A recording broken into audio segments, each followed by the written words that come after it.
السلام عليكم ورحمة الله وبركاته. الحمد لله الأكرم الذي خلق الإنسان وكرمه وعلمه من البيان ما لم يعلم فسبحان الذي لا يحصى امتنانه باللسان ولا بالقلم ونشهد أن لا إله إلا الله وحده لا شريك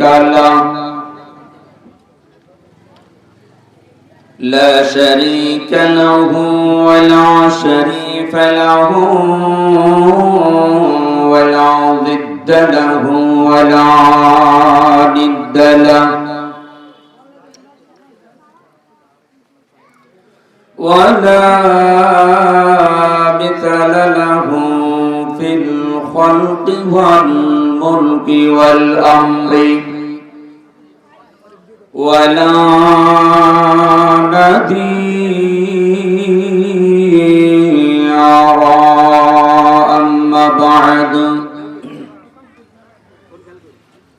أما بعد فإن أحسن الحديث كتاب الله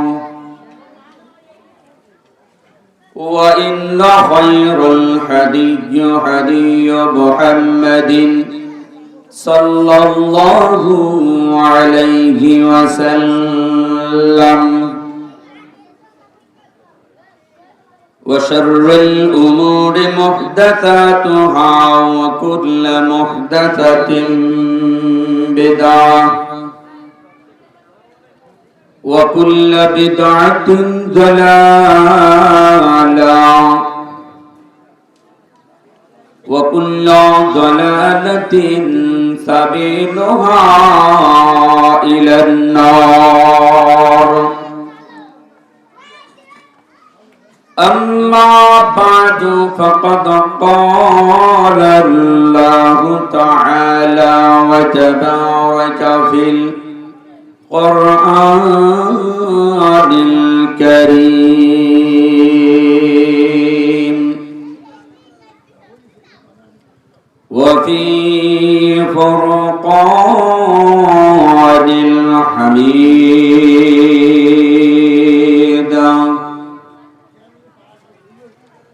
أعوذ بالله من الشيطان الرجيم.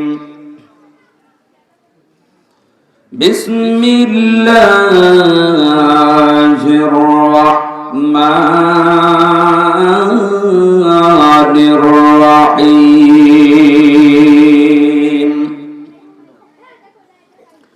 يا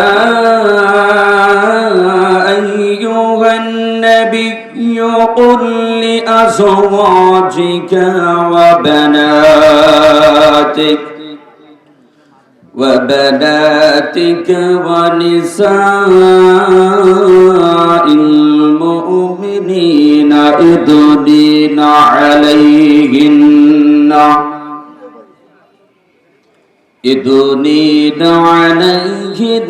من جلابيبهن ذلك أدنى أن يعرفن فلا يؤذين وكان الله غفورا رحيما.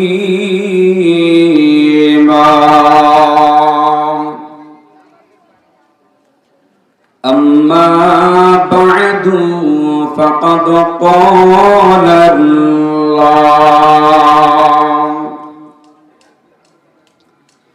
وإذا قرئ القرآن فاستمعوا له وأنصتوا لعلكم ترحمون.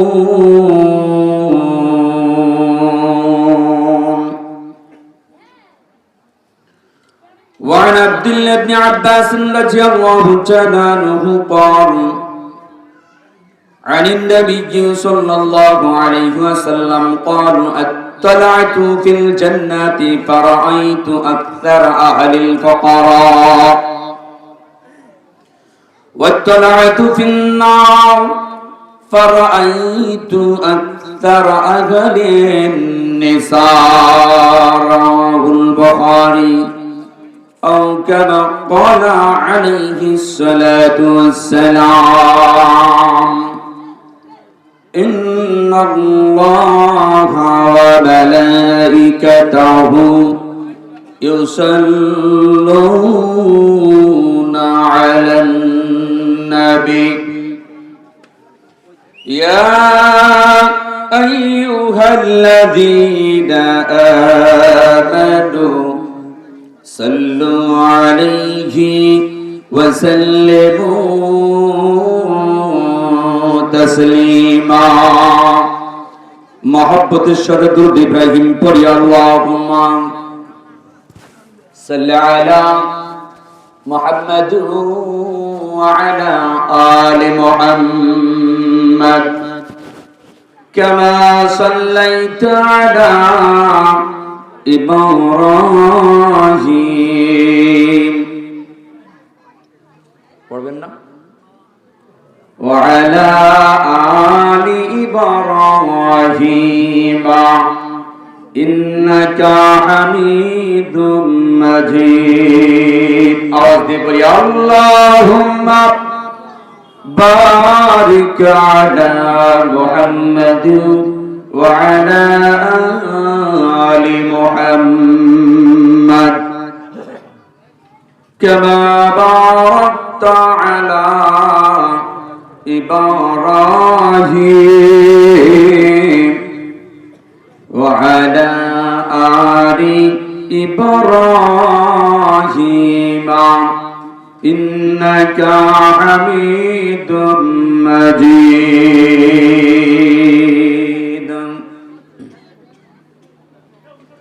সাজিয়ে গুজিয়ে দে সজনী তোরা সাজিয়ে গুজিয়ে দে পরে সাজিয়ে গুজিয়ে দে সজনী তোরা সাজিয়ে গুজিয়ে দে মোরে বরই পাতারা গরম জলে শোয়াইয়া মশারির তলে বরই পাতারা গরম জলে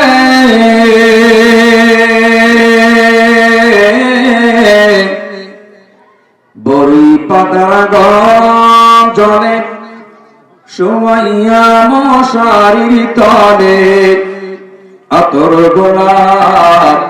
আতর গোলাপ সুরমা মেখে দে সজনী তোরা সাজিয়ে গুজিয়ে দে মোরে সাজিয়ে গুজিয়ে দে মোরে সজনী তোরা সাজিয়ে গুজিয়ে দে মোরে এত রঙিন এত কাপড় কিছুই ভালো লাগে না মোর এত রঙিন এত কাপড়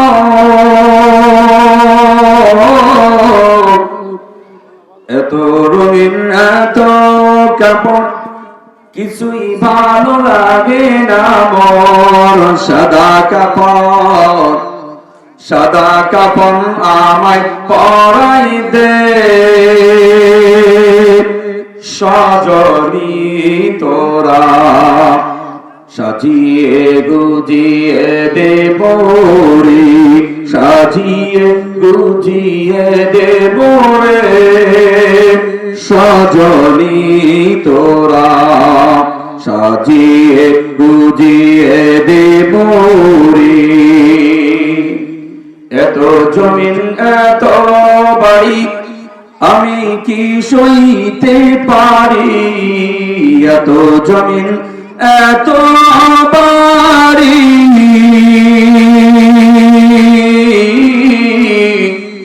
এত জমিন এত বাড়ি আমি কি সইতে পারি। বাঁশের দোলা, বাঁশের দোলায় আমায় তোলে দে সজনী তোরা, সাজিয়ে গুজিয়ে দেব রে, সাজিয়ে গুজিয়ে দেব রে সজনী তোরা, সাজিয়ে গুজিয়ে দেব রে। লিল্লাহে তাকবীর। যে আওয়াজ দিলেন, তো ওই যে ওখান থেকে ওই যে কি কি জায়গা, ওইটা চিনিটলা বাজার থেকে এই পাশে এটা কি বাজার বলে এটা আসলাম, ধরবডাঙ্গা বাজার পর্যন্ত তো যাওয়া উচিত। তো মসজিদের উদ্যোগে মাহফিল, তো মসজিদ পর্যন্ত যাওয়া উচিত কিনা? কণ্ঠ যদি এরকম হয় তাহলে এই কণ্ঠ দিয়ে আমরা কিভাবে ইসলাম কায়েম করতে পারি? পিছন দিক দিয়ে যদি একটা আওয়াজ দেয় তো সামনের দিকে সব থাকে। আওয়াজে আপনাকে বোঝায়া দিতে হবে যে আমরা ময়দানে আছি। আমি কি ভুল বললাম? জবান দিয়েছেন কি আল্লাহ, বলছে তাজুর একেবারে নেই আল্লাহ, তো হবে কিভাবে? যে কণ্ঠ আপনাকে দিয়েছেন এই কণ্ঠ স্তব্ধ করে দিতে কি আমার আল্লাহ পারে কি পারে না? যে জবান আল্লাহ দিয়েছেন ওই জবান আল্লাহর রাস্তায় খরচ করা একটু যাবে না বাবা? যদি যায় তাহলে আল্লাহ যে বড়, আল্লাহ মহান, এটা বলতে কারোর বাধা আছে? যদি না থাকে তাহলে আমার সাথে বলুন, দিন ইসলাম শত, দিন ইসলাম শত পরশমণি, তারে কে পেছো খুঁজি, পরশে তার সোনা হলো যারা, তাদেরই মোরা বুঝি, তাদেরই মোরা বুঝি। লিল্লাহে তাকবীর, লিল্লাহে তাকবীর। আল কোরআনের আলো, কোরআন হাদিস যেখানে, মদ গাঁজা যেখানে, লিল্লাহে তাকবীর। মাশাআল্লাহ, আলহামদুলিল্লাহ। মসজিদে আহলে হাদিস মসজিদের উদ্যোগে আয়োজিত বার্ষিক ওয়াজ মাহফিলের সম্মানিত শ্রদ্ধাভাজন আজকের এই মাহফিলের সভাপতি জনাব মোহাম্মদ হাসান আলী সাহেব, আজকের মাহফিলের মধ্যমণি, যিনি আজকের এই মাহফিলের আসনকে অলঙ্কৃত করবেন, ইয়াং জেনারেশনের হৃদয়ের মধ্যমণি, ইতিমধ্যে সারা বাংলাদেশে আলোড়ন সৃষ্টি করে ফেলেছে আমাদেরই কৃতি সন্তান, আজকের এই মাহফিলের সম্মানিত প্রধান বক্তা শেখ আব্দুল্লাহ বিন এরশাদ সাহেব। রব্বুল আলামিন, তুমি এই তরুণ বক্তাকে দিনের জন্য কবুল মঞ্জুর করে দাও, আমিন। যেভাবে দিন প্রচার করছে, এই দিনের যে একটা সওয়াব, নেকি, এর একটা অংশ তার আমলনামায় তুমি সাদাকায়ে জারিয়া হিসেবে কবুল মঞ্জুর করো, আমিন।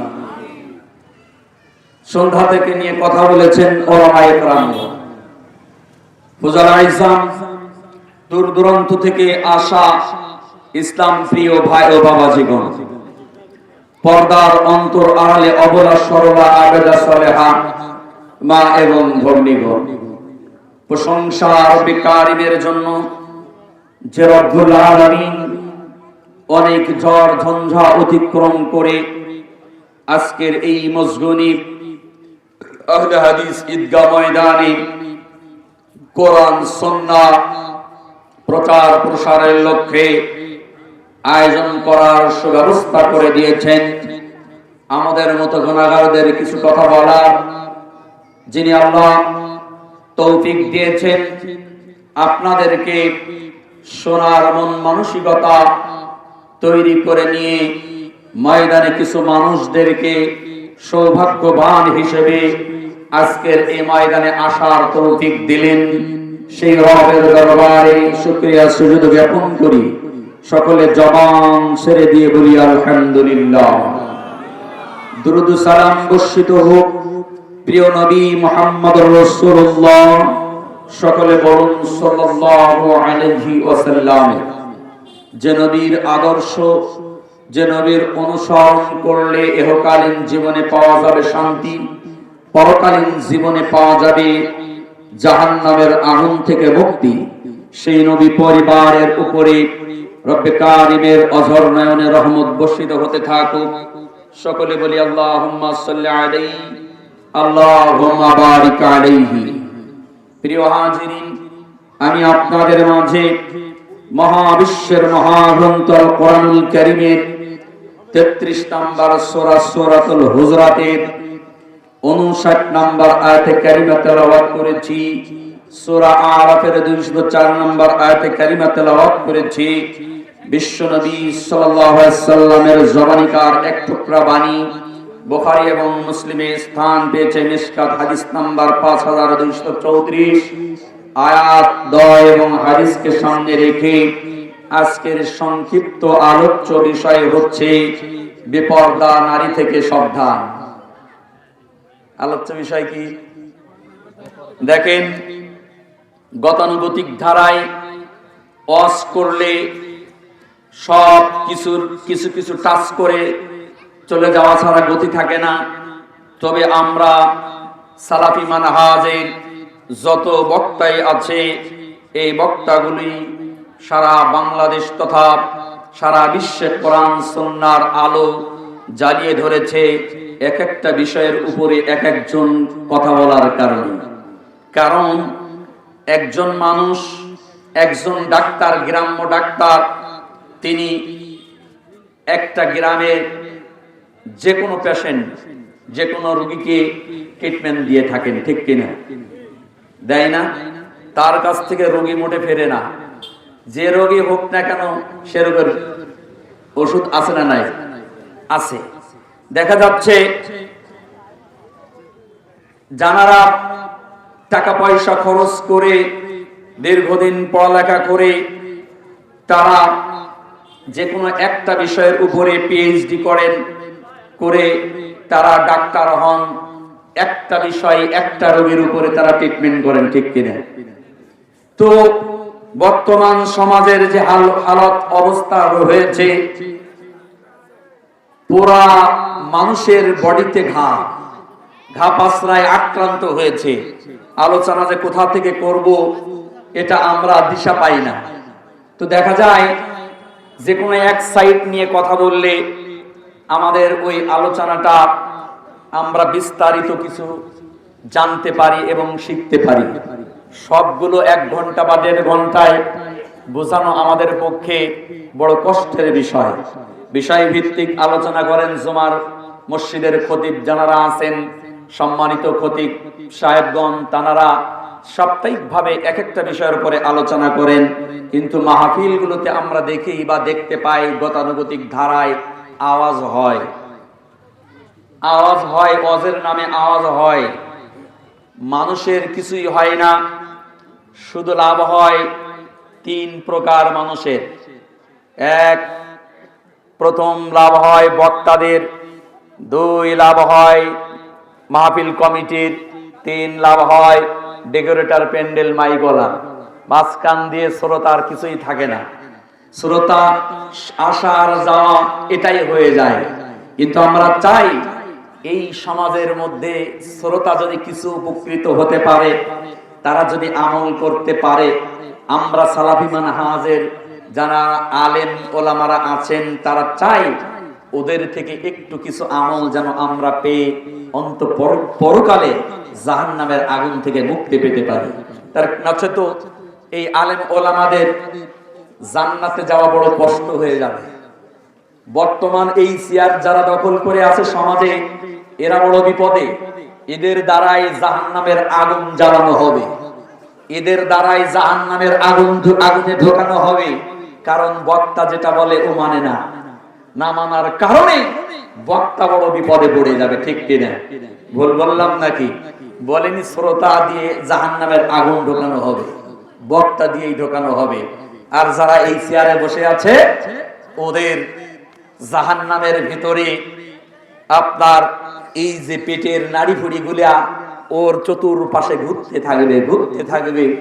তো সমাজের যে আব্দুর রহিম, আব্দুল করিম, আব্দুল সাত্তার বলবে, কি ও হুজুর, তোমার এই অবস্থা কেন? তুমি না আমাদেরকে সৎ কাজের আদেশ দিতে, অসৎ কাজের নিষেধ করতে। আজকের আমাদের ভুঁড়ি তো জাহান্নামের আগুনে ঠিকই আছে, আর তোমার ভুঁড়ি তো তোমার চতুর্দিকে ঘুরতেছে, এর কারণটা কি? তখন বলবে, আহারে আফসোস, আমি যেটা বলতাম নিজে মানতাম না, নিজে না মানার কারণে আজকের আমার এই হালত। এজন্য আমরা চাই আপনাদের কিছু ইলমিয়া দ্বীনের কিছু খেদমত করতে, যাতে করে আমরাও বাঁচি, আপনারাও বাঁচেন, বেঁচে জাহান্নামের আগুন থেকে মুক্তি পেয়ে একেবারে সবাই মিলে জান্নাতে যেতে পারি। আল্লাহ তুমি আমাদের সে তৌফিক দান করো, আমিন। প্রিয় হাজিরিন, আগে একটা অনুরোধ করব। অনুরোধ হচ্ছে সুন্দর একটা পরিবেশ। এরকম পরিবেশ নিজের বাড়িতেও হয় না, হয় তো দেখেন এই জায়গাকে জান্নাতের বাগান বলা হয়। জান্নাতের বাগান মানে এখানে যতক্ষণ আপনি থাকবেন আপনার মর্যাদা এতই বেশি, আল্লাহ তাআলার ফেরেশতাগণ আপনার জন্য দোয়া করবেন, আল্লাহ এনাদেরকে ক্ষমা করে দিয়ে দাও। তো এর বাইরে আপনারা দাঁড়িয়ে থেকে কোরআনকে অপমান করা ছাড়া আমার দৃষ্টিতে ধরা পড়তেছে না। তো যে সমস্ত ভাইজান যুবকেরা কোরআনকে ভালোবাসবে, আমি মনে করি এই ফাঁকা জায়গায় এসে বসে পড়বে। আর যারা আসবে না, বসবে না, আমি ভাববো এরা কোরআনকে অপমান করতে চায়, কোরআনকে অপমান করতে চায়। আর যারা কোরআনকে অপমান করবে, রব্বুল আলামিন তাদেরকে দুনিয়াতে এবং পরকালে উভয় কালে তাদেরকে অপদস্থ বেইজ্জতি করবেন। ঠিক কিনা? তাহলে আমার অনুরোধ, আলোচনার শুরুতে ভলেন্টিয়ারি করব না, জ্ঞানী মানুষের ইশারায় যথেষ্ট। আমি জানি মজগুন্নি এলাকার মানুষেরা শিক্ষিত মানুষ, জ্ঞানী মানুষ, জ্ঞানী মানুষের বসবাস এখানে, এনারা অল্পতেই বুঝে নিবে। তো আমার যে সমস্ত ভাইয়েরা ব্যাজধারী, কাঠধারী ভাই যারা আছেন, অনুগ্রহ করে দয়া করে হাঁটাচলা বন্ধ করে দিয়া এই ময়দানে এসে বসার ব্যবস্থা করে দেন, যাতে করে ওরা পাপ থেকে মুক্ত পেতে পারে। তো আসুন আমরা আলোচনায় ফিরে যাই।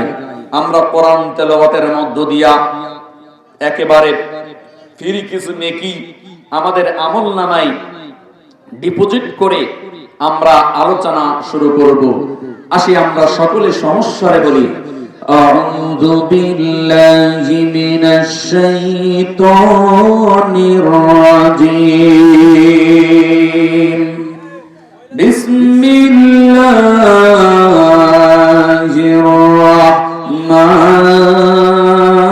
রাহমানির রাহিম।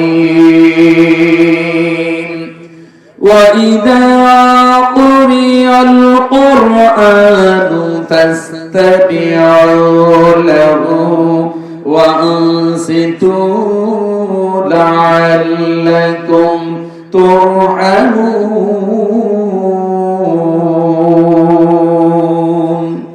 আল্লাহ রাব্বুল আলামিন বলেন, পৃথিবীর মানুষরে যখন তোমাদের সামনে কোরআনের আলোচনা করা হয়, যখন তোমাদের সামনে কোরআন পড়া হয়, তখন তোমরা ওই কথাগুলি ধীর মস্তিষ্কে মাথা ঠান্ডা করে নীরবে যদি তোমরা শোনো, আল্লাহ রাব্বুল আলামিন বলেন লাআল্লাকুম তুরহামুন।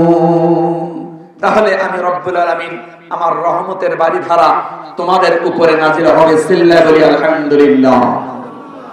বন্ধুরা আমার কেমন ভাবে রহমতের বাস্তবতা আমি আপনাদের হাদিসের মাধ্যমে দেখি। আমি আমার আলোচনার দিকে চলে যাব। বামসামনে আজকের যারা এখানে বসেছেন আর যারা বসতে পারে নাই, তাদের মধ্যে কত পার্থক্য। আল্লাহর নবীর সাহাবী আবু হুরায়রা রাদিয়াল্লাহু তাআলা আনহু হাদিস বর্ণনা করেন।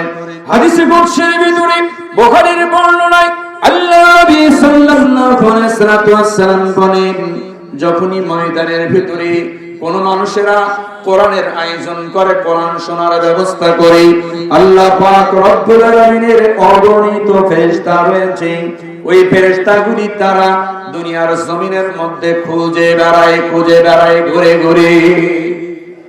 যখনই কোন একটা আলোচনার মজলিস পেয়ে যায়, তখনই অন্য অন্য ফেরেশতাদের ডাক দিয়ে বলেন, ও আমার ফেরেশতারা, তোমরা দ্রুত দ্রুত চলে আসো। তোমরা তোমাদের আপন কাজ করে কর্ম নিয়া তোমরা দ্রুত দ্রুত চলে আসো। এমন একখান জায়গা আমরা পেয়েছি যেখানে শুধুমাত্র রব্বিল কারীমের কোরআন তেলাওয়াত হচ্ছে। এখানে আল্লাহ রাব্বুল আলামিনের তাসবিহ তাহলিলগুলি হচ্ছে। আল্লাহ রাব্বুল আলামিনের তাসবিহ তাহলিল চিত্ত সালাতগুলি পাঠ করা হয়। ফেরেশতারা এখানে চলে আসে। আসার পরে তাদের এই প্যান্ডেলের চতুর্পাশে রব্বিল কারীমের ফেরেশতাদের রহমতের বর্ষাগুলি বিছায়া দিয়া তারা রবের কাছে দোয়া করে, রব্বুল আলামিন, এই ময়দানে যারা এসেছে, রব্বুল আলামিন তুমি তাদেরকে ক্ষমা করে দিয়ে দাও। আল্লাহ তুমি তাদেরকে জাহান্নাম থেকে মুক্ত করে দিয়ে দাও। আল্লাহ আমরা ফরিয়াদ করি, তাদেরকে তোমার জান্নাতুল ফেরদাউস নসিব করে দিয়ে দাও। আলোচনা যখন শেষ হয়ে যায়, এবার ফেরেশতারা চলে যান আল্লাহ রাব্বুল আলামিনের কাছে। রব্বুল আলামিন অধীর আগ্রহ হইয়া ফেরেশতাদের কাছে জিজ্ঞেস করেন, ও আমার ফেরেশতারা, ফেরেশতারা তোমরা বলো, তোমরা কোন জায়গা থেকে আসলে? আল্লাহ বলেন, ফেরেশতা তোমরা কোথা থেকে আসলে? আল্লাহ কি জানেন কি জানেন না? এই যে মসগুনে আহলে হাদিস ঈদগাহ ময়দানে যে কোরআনের আলোচনা হচ্ছে, এটা কি আমার আল্লাহ জানে কি জানে না? পিছের ভাই যারা বললেন না, মনে হয় জানে না। আল্লাহর অজানাই আছে নাকি? আল্লাহ জানে কি জানে না? আল্লাহ রাব্বুল আলামিন জানেন। তারপর রাব্বুল আলামিন এবার জানতে চান, ফেরেশতারা তোমরা বলো, ওরা কোন জন্য ওখানে একত্রিত হয়েছে? ওরা কি আমার দেখেছে? তখন ফেরেশতারা বলে, না না রব্বুল আলামিন, ওরা তো তোমাকে দেখে নাই গো রব। ওরা কোরআন পড়েছিল তোমার রহমত, তোমার দয়ার কথা ওরা শুনেছিল, জেনেছিল আলেম ওলামাদের কাছ থেকে। জানার পরে ওরা আর ঘরে বসে থাকতে পারে নাই, ওরা কোরআনের পাগলেরা এসে বসেছে। রব্বুল আলামিন বলে, আমার ফেরেশতারা তোমরা বলো, ওই ময়দান থেকে আমার ওই বান্দারা আমার কাছে কি চায়? ওরা আমার কাছে কি চায় বলো। আমি রব্বুল আলামিন কাল বিলম্ব করব না, ওরা যা চায় আমি আল্লাহ দিয়ে দিব। আমি আল্লাহ যা চাই ওরা আমি দিয়ে দিব। বন্ধুরা আমার, আল্লাহ রাব্বুল আলামিনের ফেরেশতারা বলেন, ইয়া রাব্বুল আলামিন, ওই ময়দানে যে সমস্ত বান্দা বান্দিরা হাজির হয়েছিল, ওই বান্দা বান্দিরা ওরা তোমার জাহান্নাম থেকে বাঁচতে চায়। জাহান্নাম থেকে ওরা বাঁচতে চায়। ওইখান থেকে ওরা এসে জাহান্নামের ভয়ে ওরা জাহান্নাম থেকে বাঁচতে চায়। আল্লাহ আল্লাহ জিজ্ঞাসা করেন, ফেরেশতারা ওরা কি আমার জাহান্নাম দেখেছে? আমরা যারা এসেছি জাহান্নাম দেখেছি না? দেখেছি, দেখি না। বন্ধুরা আমার, ফেরেশতারা বলে, রব্বুল আলামিন, না না, জাহান্নাম দেখে নাই।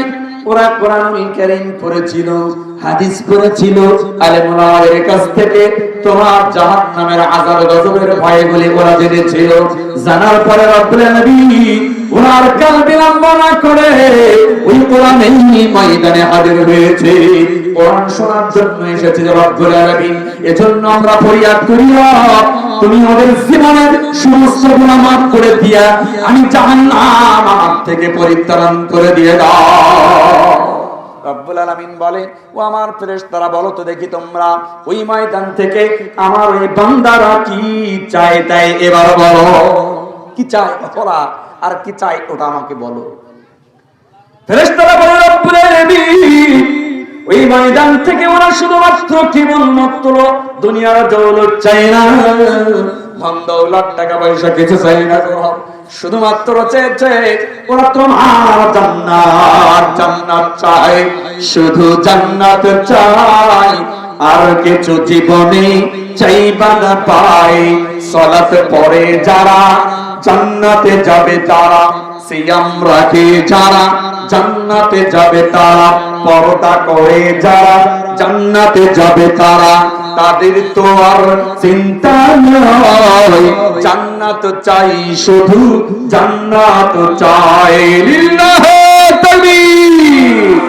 রব্বুল আলামিন ওই জান্নাতের আশাবাদী হইয়া আজকের ওই ময়দানে ওরা জান্নাত চাই। আল্লাহ আমি জান্নাতুল ফেরদাউস, আমরা ফেরেশতারা দোয়া করি রব ওদের জীবনের সব গুনাহ মাফ করে দিয়া, জাহান্নাম থেকে ওদেরকে মুক্ত করে দিয়া, ওদেরকে জান্নাতুল ফেরদাউস নসিব করে দিয়ে দাও। আল্লাহ রাব্বুল আলামিন এবার বলে, ও আমার ফেরেশতারা আমি আজকের তোমাদের সাক্ষী রেখে বলতেছি, আমার ফেরেশতারা আজকের আমি ওয়াদা করলাম তোমাদের সাক্ষী রেখে বলতেছি, ওই ময়দানে যারা এসেছিল ওদের জীবনের সব গুনাহ কথা আমি আল্লাহ ক্ষমা করে দিয়ে দিলাম।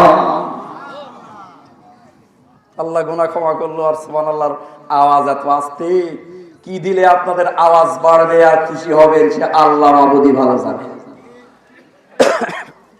রব্বুল আলামিনের ফেরেশতারা বলেন, ও রব্বুল আলামিন ওই ময়দানে অনেক মানুষ এসেছিল, ওরা কোরআন শুনতে আসে না, ওরা এসেছিল দেখতে কেমন হয় আলোচনা, কেমন হয় ওয়াজ মাহফিল, কেমন হয় কেমন ভঙ্গিমা দিয়ে কথা বলে। কেউ আবার অন্য কাজে এসেছিল, রাস্তা দিয়ে যাচ্ছিল, হঠাৎ করে ব্রেক করে দাঁড়িয়ে কিছু শুনেছে রব্বুল আলামিন ওই মানুষদেরকেও কি আল্লাহ তুমি ক্ষমা করে দিয়ে দিলে। আল্লাহ রাব্বুল আলামিন বলেন, ফেরেশতারা শোনো, ওই ময়দানে যারা এসেছিল আর ওখানে এমন কুরআনুল কারীমের আওয়াজ হচ্ছে, এমন কুরআনুল কারীমের শিক্ষা দীক্ষা দেওয়া হচ্ছে, এই কোরআনের বরকতে আমি রব্বুল আলামিন ওই মানুষগুলোদেরকেও আমি আল্লাহ ক্ষমা করে দিয়ে দিলাম। তাহলে কোরআনের মজলিসে আসলে লাভ না ক্ষতি? লাভ। আমরা যারা বসেছি তাদের লাভ, আর যাদের এখনো সৌভাগ্য হয়নি তাদের তো এরাই বড় বুদ্ধিমান, আর যত বোকা বোকা শোকা যত লোক আছে এরাই আমরা বসেছি এই ময়দানে। কথা কি ভুল বললাম নাকি? বুদ্ধিমান দেখেন বালিশ মাথায় দিয়ে ও চিন্তা ফিকির করতেছে, কি করলে কি হবে, কি করলে কি হবে। বাবা তুমি মরো তারপরে বুঝবা, কারণ তোমার জীবনে একটা লাইফ মেমোরি কার্ড দিয়ে দিয়েছেন আমার আল্লাহ রাব্বুল আলামিন। ওই মেমোরি কার্ডের মরণ নাই, ওই মেমোরি কার্ডের মরণ নাই, স্থানান্তরিত হবে শুধুমাত্র। একটু হৃদয়ের কান খাড়া করে কথাটা বোঝার জন্য চেষ্টা করেন, বুঝবেন শয়তানি বদমাশি চিটারি বাটপারি গুন্ডামি মাস্তানি ভান্ডামি সব নিমিষেই খালাস হয়ে যাবে যদি আপনি একটু চিন্তা করেন যে আমার কাছে আল্লাহ লাইফ মেমোরি দিয়েছেন, এই মেমোরি কার্ড সব লোড হচ্ছে, আমি আপনি কি করতেছি কি করতেছি না সব লোড হচ্ছে, এইটা তো একদিন প্রকাশ হবে। তাহলে আমার ভালো হওয়ার দরকার আছে না নাই? তাহলে কোন মানুষ সুদ খাইতে পারবে? ঘুষ, লটারি, দুধচারি, গুন্ডামি, মাস্তানি, অন্যের হক ফাঁকি দেওয়া, বেপরদায় ঘোরাঘুরি করা, রাস্তায় শোডাউন করা, তারপরে স্বামীর অবাধ্যতা হওয়া, এই কাজটি কেউ করতে পারে? পশ্চিমকালেও পারে না।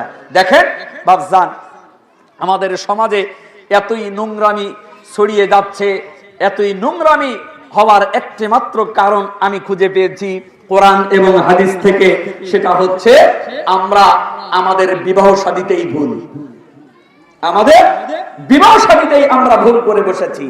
তাই তো আজকের সমাজের মধ্যে এত নোংরামি, এত অভদ্রতা, এত সমাজ বিচ্ছিন্নতা, এত সমাজে অশান্তি, বাড়িতে বাড়িতে অশান্তি, শুধুমাত্র আমাদের বুদ্ধির গোড়াই ভুল। এতই বুদ্ধি।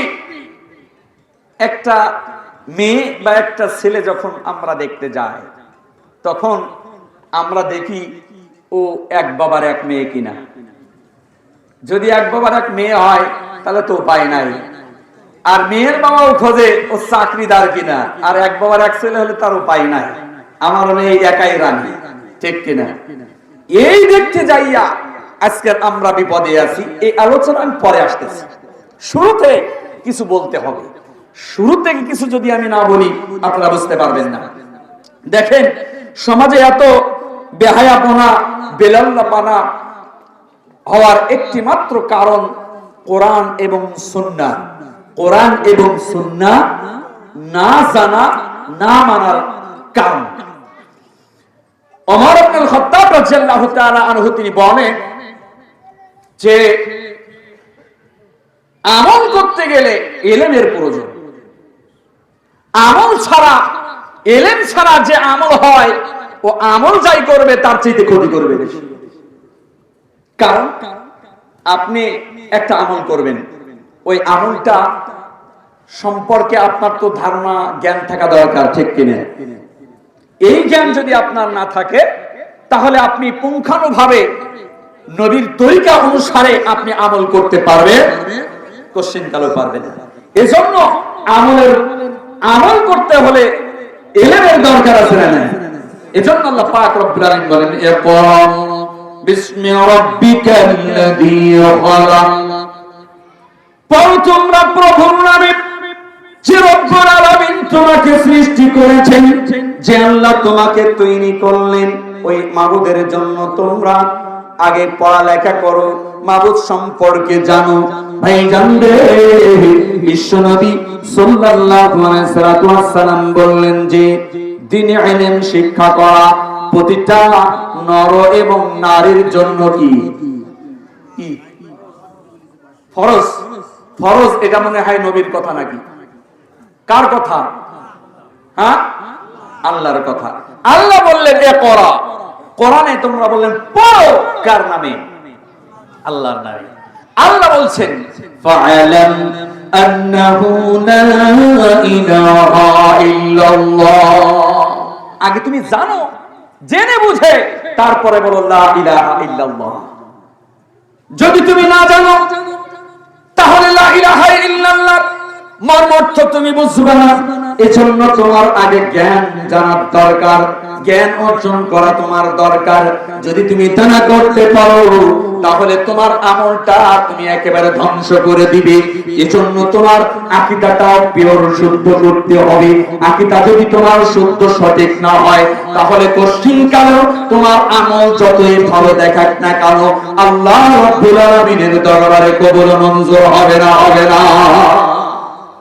সমাজে আমলের সৌন্দর্য রয়েছে, কিন্তু আমলের যে ভিত্তি কোথা থেকে আসলো এটার কোনো হদিস খুঁজে পাওয়া যায় না, আছে না? না বন্ধুরা আমার, এজন্য বিশুদ্ধ আকীদার দরকার, মানে বিশ্বাস দরকার।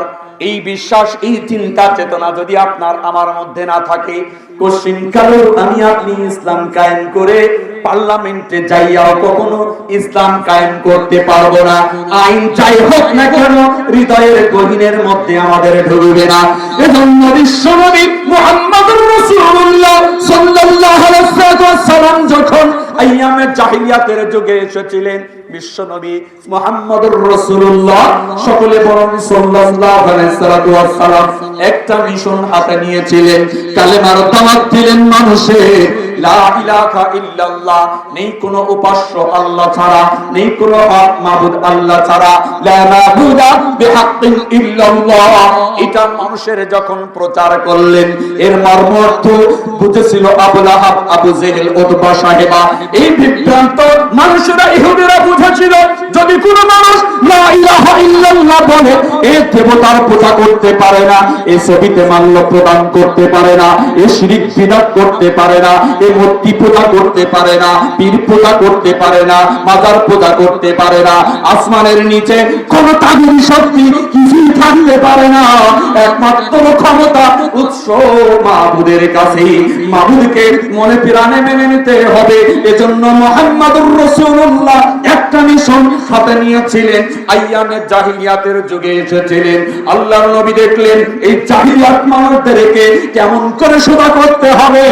এই মানুষেরা তো মূর্তি তৈরি করে, এরা আবার নিজেরাই আবার এরা তাদেরকে পূজা অর্চনা করে, ইবাদতের মূল উৎস হিসাবে ভেবে নেয়। মাবুদ তৈরি করে এই মাবুদের ইবাদত বন্দেগী এরা করে।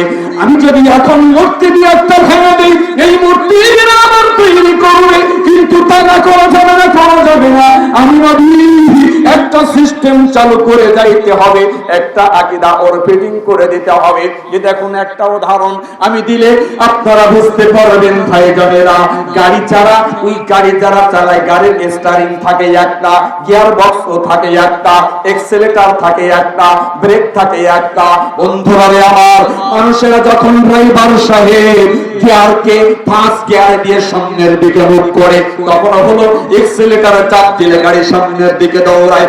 আবার যখন ওই ড্রাইভার পিছনে যাওয়ার ইচ্ছা করে, তখন ওই গিয়ার বক্সের ওই গিয়ারটা ব্যাক গিয়ারে দিয়ে দেয়। দেওয়ার পরে ওই একটাই এক্সেলেটর যেটা আছে ওইটাকে চাপ দিলেই গাড়ি আবার ব্যাক করে আসে।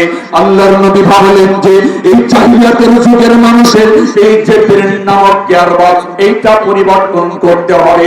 হৃদয়ের এই এক্সেলেটর, এটা যদি পরিবর্তন করা হয় তাহলে সমাজের মানুষের পরিবর্তন করা সম্ভব হবে।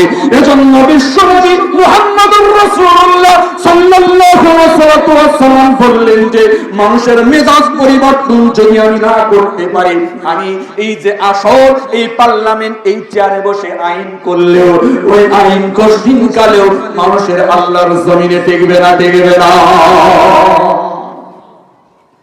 এজন্য আগে মানুষের মেজাজ তৈরি করতে হবে, মানুষের আকীদা পরিবর্তন করতে হবে।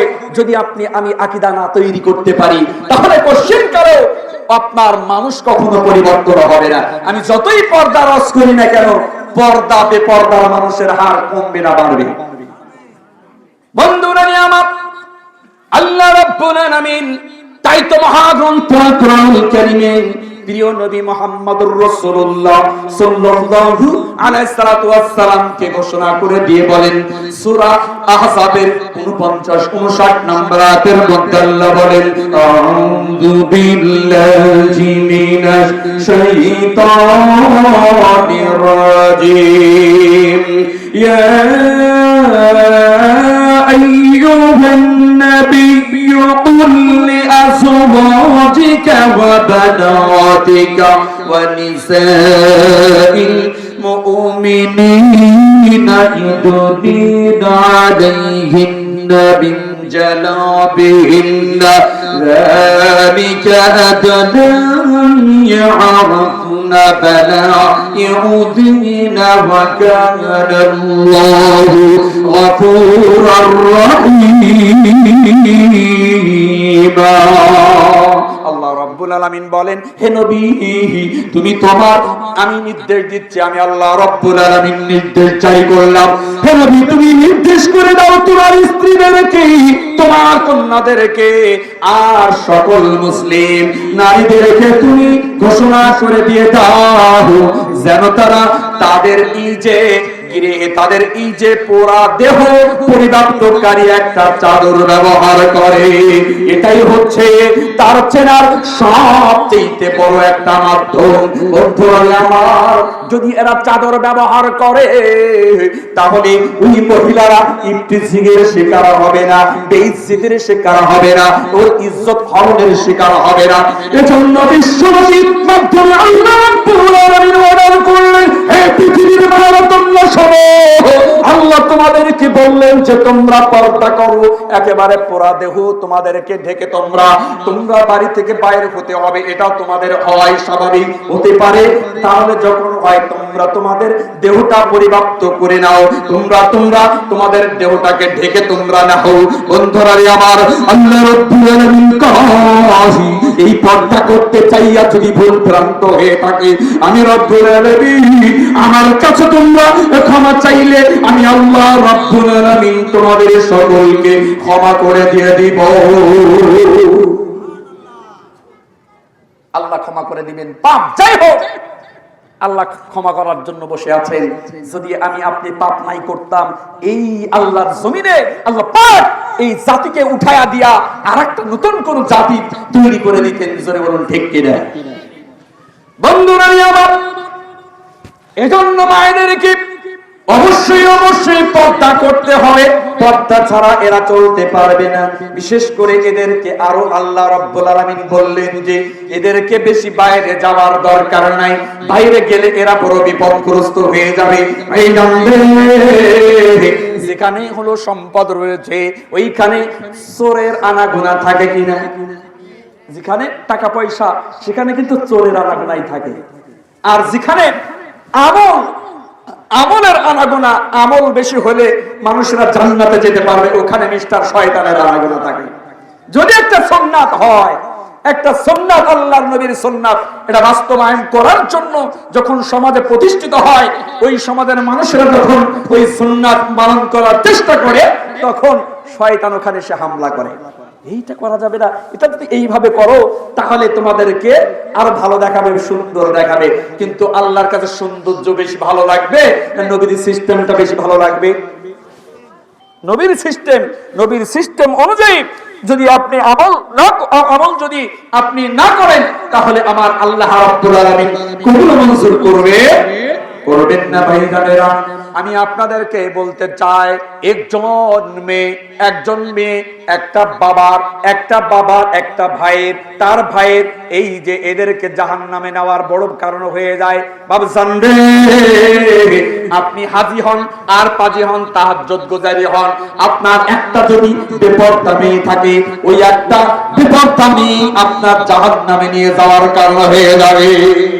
টিকবে না হাদিগিরি, টিকবে না, ক্ষমতা নাই, টেকার ক্ষমতা নাই, ও আপনাকে জাহান্নামে নিয়েই ছাড়বে। এটাই চূড়ান্ত বিশ্বনবী বলেছেন। এজন্য মহিলাদেরকে নীতি নৈতিকতা আদর্শ শিখাতে হবে ছোটবেলা থেকে। তাই তো আমি দেখলাম এখানে আসার পরেই আমাদের আশরাফুল ভাইয়ের যে প্রতিষ্ঠান, ওটার নাম হচ্ছে আত-তাকওয়া। জি, নোয়াপাড়া রাজঘাট একটা মাদ্রাসা প্রতিষ্ঠিত হয়েছে। ছোট্ট ছোট্ট সোনামণিরা, তারা দেখেন হাদিস বলল, বক্তৃতা দিল আরবিতে, তারপর হচ্ছে ইংলিশে তারা হাদিস বলছে, দোয়াগুলি বলতেছে। বলুন তো, একটা প্রাইমারির বাচ্চা ও কি পারবে বলতে? হাই স্কুলে কলেজ পড়া একটা বাচ্চা কি পারবে বলতে? পারবে না। ওই বাচ্চা ছোটবেলা থেকে নীতি নৈতিকতা ওকে শিক্ষা দিয়া যদি আপনি ওই প্রতিষ্ঠানে আপনি দিতে পারেন, ওই প্রতিষ্ঠান নয়, এরকম ধরনের যত প্রতিষ্ঠান রয়েছে, ইলমিয়াতের প্রতিষ্ঠান, এই প্রতিষ্ঠানে এই নীতি নৈতিকতায় শিক্ষা দেওয়া হয়। এখানে পর্দা মাধ্যমে ছোটবেলা থেকে যে ট্রেনিং গুলি দেওয়া হয়, এটা যদি ওর ভিতরে থাকে, ওই মেয়ে বড় হয়ে কখনো বেপর্দায় চলতে পারে না। আমি দেখলাম এই আস্তে আস্তে অনেকগুলি মেয়ে এই রাস্তায় হাঁটাহাঁটি করতেছে। আমার মনে হয় এদের বাড়ি মনে হয় এই মজগুনি এলাকায় না, আশেপাশে মনে হয় ঋষিপাড়া আছে, অথবা অন্য কোন মুসলমান না, অর্থাৎ গয়রে মুসলমান অমুসলিমদের মেয়েরা মনে হয় ঘোরাঘুরি করছে। এটা আমার মনে হলো। যদি মুসলমানের মেয়ে হতো, রাস্তায় বাইরে হওয়ার ক্ষমতাও থাকতো না। কারণ যে মেয়ে রাস্তায় চলছে, আমার মনে হয় ওর বাবা নাই, ওর মা নাই। কারণ সন্তান পোশাক করতে পারে একটা পাগলি একটা সন্তান পোশাক করতে পারে, কিন্তু আদর্শ মা হতে পারে। একটা পাগল সন্তান জন্ম দিতে পারে, কিন্তু একটা পাগল আদর্শ পিতা হতে পারে না। বন্ধুরা আমার, এজন্য আল্লাহ রাব্বুল আলামিন মহাগ্রন্থ কুরআনুল কারীমের মধ্যে জানিয়ে দিচ্ছেন, সূরা আহজাবের 30 নম্বর আয়াতের মধ্যে আল্লাহ রাব্বুল আলামিন বলেন, আউযু বিল্লাহি মিনাশ শাইতানির রাজীম ওয়া ক্বারনা ফী বুয়ুতিকুন্না ওয়া লা তাবাররুজনা তাবাররুজাল জাহিলিয়াতিল উলা। আল্লাহ রাব্বুল আলামিন বলেন, পৃথিবীর মানুষ তোমরা শোনো, হে মুমিন মহিলারা তোমরা শোনো। কে কথা বলছেন? জোরে বলি। হিম হয়ে গেলেন নাকি? এত কথা যদি বলেন তাহলে এখানে আসেন। আপনার কথা তো আমার মাইককে উপেক্ষা করে আমার কানে আসতেছে, তার মানে কি হচ্ছে বুঝলাম না। এত কথা বলার দরকার নাই, কথা বলার দরকার হলে মাইকে আসেন। আল্লাহ রাব্বুল আলামিন বলেন, হে সমাজের মায়েরা, যারা আমি রাব্বুল আলামিন আমাকে মেনে নিয়েছো, যারা তোমরা ঈমান এনেছো, তোমরা শোনো, তোমরা তোমাদের গৃহে অবস্থান করো, বাড়িতে অবস্থান করো। কথা কার? আরো জোরে বলি কার? এখন তো বর্তমান জামানায় একেবারে উল্টা হয়ে গেছে। এরা তো বাড়িতে থাকতে চায় না। যদি কোরআনের কারিমের আয়াতটা থাকতো, সমাজের বোনেরা এবং মায়েরা তোমরা বাইরে ঘোরাফেরা করো, তাহলে হয়তো কোরআনের আয়াতটা তার পক্ষে কাজ করত, আর তার জন্য বড়ই ভালো হয়ে যেত, জান্নাতে সে এমনিতেই চলে যেত। না না বন্ধুরা আমার, আল্লাহ রাব্বুল আলামিন মায়েরা গোপন জিনিস, গোপন বস্তু এদেরকে বাড়িতে থাকার কথা বলেছেন। কিন্তু দুঃখ পরিতাপের বিষয়, এই আয়াতকে আজকের চলনচলি দিয়েছে আজকের যারা বুদ্ধিজীবী নারী অধিকার বাস্তবায়ন করার জন্য মাঠে ময়দানে নেমেছে। সমাজের কিছু এনজিও থেকে শুরু করে নিয়ে যত মানুষ রয়েছে, শিক্ষিত আর অশিক্ষিত, এদের ব্রেন ওয়াশ করে দিয়েছে শয়তান। বলছে না না না, তোমাদের বাড়িতে রেখে তোমাদের অধিকার হরণ করা হচ্ছে, তোমাদের অধিকার খর্ব করা হচ্ছে। আল্লাহ রাব্বুল আলামিন তোমাদের বাড়িতে থাকতে বলেছেন, তার মানে স্বামীরা যা কামাই করবে আর স্বামীরাই কর্তৃত্ব করবে তোমাদের উপরে। এ হতে পারে না, হতে পারে না। সমাধিকার তোমাদেরকে আদায় করতে হবে। এজন্য ওরা রাস্তায় চলে যায়। আজকের সুশীল সমাজ নামে আজকের সমাজে একটা সংগঠন তৈরি হয়েছে। সুশীল সমাজের মায়েরা বড় একখান টিপ দিয়া রাস্তায় বেহায়ার মতো এই যে সমাধিকার আদায় করার জন্য রাস্তায় নেমেছে। বন্ধুরা আমার, সেই কবি তো আজকের মারা গিয়েছে, কবি আইনউদ্দিন আল আজাদ। তিনি বলেছেন, দুর্নীতির ওই আগ্রায় বসে জাহির করে জ্ঞান, দুর্নীতির ওই আগ্রায় বসে জাহির করে জ্ঞান, কলম দিয়ে কামাই টাকা আবার ধরে সাধুর ধান। ওরা শিক্ষিত শয়তান, ওরা শিক্ষিত শয়তান, ওরা শিক্ষিত শয়তান, ওরা শিক্ষিত শয়তান। নারী অধিকারের নামে দেহের কাপড় ফেলিয়া ইবলিস বেশে রাস্তায় নামে ইজ্জতের মাথা খাইয়া। ঠিক না আছে? নারী অধিকারের নামে দেহের কাপড় ফেলিয়া ইবলিস বেশে রাস্তায় নামে ইজ্জতের মাথা খাইয়া। সম অধিকারের নামে, সম অধিকারের নামে কোন জ্ঞানর খান। ওরা শিক্ষিত শয়তান, ওরা শিক্ষিত শয়তান। লিল্লাহি তাকবীর। আজকে এরকম এই মানুষেরা, এরা ওই শিক্ষিত শয়তান বলার কারণ হচ্ছে বিশ্বনবী মুহাম্মদুর রাসূলুল্লাহ সাল্লাল্লাহু আলাইহি ওয়াসাল্লাম বলেছেন, কিয়ামতের পূর্বে মানুষ জাহিলিয়াত বেড়ে যাবে, মূর্খতা বেড়ে যাবে। আজকের দেখুন, এমন কোন গ্রাম নাই, এমন কোন বাড়ি নাই, শিক্ষার হার বেড়েছে না কমেছে?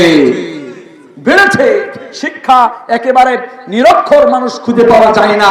আজকের নিরক্ষর মানুষ খুঁজে পাওয়া যাচ্ছে না, কিন্তু মুহাম্মদুর রাসূলুল্লাহ সাল্লাল্লাহু আলাইহি ওয়াসাল্লাম বললেন মূর্খতা বেড়ে যাবে। তাহলে হাদিসের সাথে সাংঘর্ষিক কিনা? তাহলে মনে হচ্ছে নবীর কথা মিথ্যা। কি কথা বলছেন না কেন? নবীর কথা কি মিথ্যা? মিথ্যা না, নবীর কথা হচ্ছে সত্য। আল্লাহর নবী বোঝাতে চাইছেন, ওই শিক্ষার মধ্যে, যে শিক্ষার মধ্যে কোরআন নাই, যে শিক্ষার মধ্যে নবীর আদর্শ নাই, যে শিক্ষার মধ্যে নবীর সুন্নাত আমার ওহী ভিত্তিক কোন পড়ালেখা নাই, ওই শিক্ষা পশ্চিমকালো, ওই শিক্ষা পশ্চিমকালো, আর ওই জাতি কখনো শিক্ষিত হতে পারে না, পারে না। বন্ধুরা আমার, এজন্য আপনাদেরকে, আপনাদের মহিলাদেরকে, আপনাদের মায়েদেরকে বাড়িতে রাখতে হবে। এই বাড়িতে রাখলে এরা ইফতিজিগের শিকার হবে না, এরা ইফতিজিগের শিকার হবে না, এদের ইজ্জত গুলো হরণ হয়ে যাবে না। বন্ধুরা আমার, আজকের দেখুন তো ইফতিজিগের আইন পাস হয়েছে। ইফতিজিগের আইন পাস করার পরে এই যুবক গোলাপানদের বলছেন, এদের ভাগ্যে জেল হয়েছে। কিন্তু যদি এই আইনটাও পাশাপাশি করত, ইফটিজিং শুধু একজন করবে না, উভয় করেছে, অর্থাৎ নারী পুরুষ, তাহলে সমাজের মধ্যে দেখা যাইতো যে এই এরকম বেহায়া বেলাল্লাপানা হতো না, ঠিক কিনা? কেন ইফতিজিং করবে না? কেন করবে না? আপনার ছেলে, আপনার মেয়ে, আপনার যুবতী মেয়ে, 16 বছর বয়সী, 15 বছর বয়সী, 20 বছরের যুবতী মেয়েকে আপনি বিশ্ববিদ্যালয় পাঠাচ্ছেন, একটা বোরকা সে পরে না, আপনার উল্লাটা গলায় পেঁচিয়ে তারপরে সে একেবারে পুরুষের মতো হেঁটে চলে বেড়াচ্ছে। আরে বলবো কি, বিশ্ববিদ্যালয়গুলো দেখেন ক্যাম্পাসে, তারপরে হচ্ছে ইউনিভার্সিটি, তারপরে হচ্ছে কলেজগুলোতে দেখেন আপনার যে সন্তানেরা আপনি উচ্চ শিক্ষায় শিক্ষিত করার জন্য বাড়ি থেকে বাহির করে দিচ্ছেন। হাজী সাহেব, আপনি গ্রামের মাতব্বর, আপনি সমাজপতি, আপনি শিল্পপতি, আপনার মেয়ে আজকের হাজার হাজার যুবকের ইজ্জত, হাজার হাজার যুবকের ঈমান ধ্বংস করছে, আর আপনি তসবির ডানা টিপবেন আর ওই মেয়ে আপনাকে জান্নাতে নিবে, এটা কোশ্চিন কালেও হতে পারে না, পারে না। এজন্য কবি তো তাই তো বলেন, উন্নাটা চাই গলায় তারা, উন্নাটা চাই গলায় তারা, বুক রাখে ভাই খালি, তাই দেখিয়া নষ্ট যুবক ঘরে হালে হালি। পায়জামার নিচে ফাটা, পায়জামার নিচে ফাটা, গায়ে টুপি জামা, এই জামা কিনে দিছে বিদেশি মামা। এই জামা, এই পোশাক যদি কেউ পরে, একটা হাজি, 60 বছরের হাজিরও চোখ চলে যাবে ওই মেয়ের দিকে, ঠিক কি রে? এটা মানুষের রিপু, এটা মানুষের, এই রিপু দিয়ে আল্লাহ পাক রব্বুল আলামিন মানুষ সৃষ্টি করেছে, জামাই নয়, কেউ চোখ আটকাইতে পারবে না। কিন্তু আপনার মূল্যবান সম্পদ, এটা ঢেকে রাখা দরকার না, খুলে বানানোর দরকার, ঢেকে রাখা দরকার। এটা বিবেকবান পুরুষ এবং নারী, বিবেকবান নারী এবং পুরুষ তাদের সন্তানদেরকে অবশ্যই, যদি আমি মনে করি আদর্শ পিতা এবং আদর্শ মাতা হয়, তাহলে তার সন্তানকে বেপরদায় বাহিরে বাহির করবে না। আজকের দেখুন, গাড়িতে চলেন, মার্কেটে চলেন, 40 ঊর্ধ্বে, 50 ঊর্ধ্বে, তারপরে হচ্ছে 60 ঊর্ধ্বের মায়েরা, তারা বড় পর্দা করে ঢেকে ঢুকে আপনার চলছে। আর তার সাথে সাথে নানির সাথে, দাদির সাথে আপনার 16 বছরের থেকে নিয়ে শুরু করে 21 বছরের যুবতীরা সাথে সাথে যাচ্ছে, ও একেবারে হিরোইনি হয়ে আপনার হাঁটতেছে। আর বলুন তো, আল্লাহ পাক রব্বুল আলামিন নিজেই বলেছেন যে 45 অর্থাৎ 50 ঊর্ধ্বে মহিলারা যদি পর্দা না করে তাদের কোনো দোষ নাই। যে সমস্ত মহিলারা, যে সমস্ত মায়েরা বিবাহের আশা ছেড়ে দিয়েছে, অর্থাৎ বিবাহ করতে পারবে না, ওই মহিলা পর্দা না করলেও দোষের নয়, তবে যদি পর্দা করে এটাই তার জন্য উত্তম হবে। আলহামদুলিল্লাহ। কিন্তু সমাজ আজকে আপনার বিপরীত দিকে চলে যাচ্ছে, বিপরীত দিকে চলে যাচ্ছে। আজকের পর্দা করার কথা ছিল কার, আর পর্দা করতেছে কে, এটা আমাদের মাথায় বুঝে আসে না। বন্ধুরা রে আমার, আল্লাহ রাব্বুল আলামিন এবার মহাগ্রন্থ আল কোরআনুল কারীমের সূরা নূরের 31 নম্বর আয়াতের মধ্যে আল্লাহ বলেন, আউযু বিল্লাহি মিনাশ শাইতানির রাজীম, উম্মিল মুমিনাতি ইয়াগুদুনা أبصارهن ويحفظن فروجهن ولا يبدين زينتهن إلا ما ظهر منها وليضربن بخمورهن على جيوبهن।